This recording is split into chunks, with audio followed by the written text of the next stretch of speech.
Hi friends, welcome back my YouTube channel.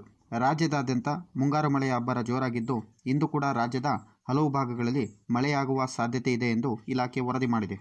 ಉತ್ತರ ಒಳನಾಡಿನ ಜಿಲ್ಲೆಗಳಾದ ಗದಗ್, ಬೀದರ್, ಯಾದಗಿರಿ, ಕಲಬುರಗಿ, ಬಾಗಲಕೋಟೆ, ಧಾರವಾಡ, ರಾಯಚೂರು, ಬೆಳಗಾವಿ, ಕೊಪ್ಪಳ, ಹಾವೇರಿ ಈ ಜಿಲ್ಲೆಗಳಾದ್ಯಂತ ಮಳೆ ಮತ್ತು ಗುಡುಗು ಸಹಿತ ಮಳೆಯಾಗಲಿದೆ.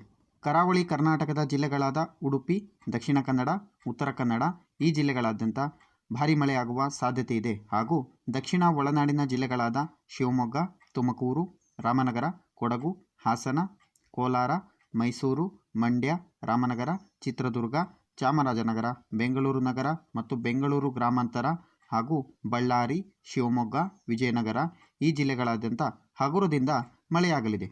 ಹಾಗೂ ಬೆಂಗಳೂರು ಸುತ್ತಮುತ್ತ ಮೋಡ ಕವಿದ ವಾತಾವರಣ ಇರಲಿದ್ದು, ಹಗುರದಿಂದ ಮಳೆಯಾಗುವ ಸಾಧ್ಯತೆ ಇದೆ ಎಂದು ಹವಾಮಾನ ಇಲಾಖೆ ವರದಿ ಮಾಡಿದೆ. ಇನ್ನುಳಿದಂತೆ ಹೆಚ್ಚಿನ ಮಾಹಿತಿಗಾಗಿ ನಮ್ಮ ಚಾನಲನ್ನು ಲೈಕ್ ಮಾಡಿ, ಶೇರ್ ಮಾಡಿ, ಕಮೆಂಟ್ ಮಾಡಿ ಮತ್ತು ಸಬ್ಸ್ಕ್ರೈಬ್ ಆಗಿ ಸ್ನೇಹಿತರೆ. Thanks for watching.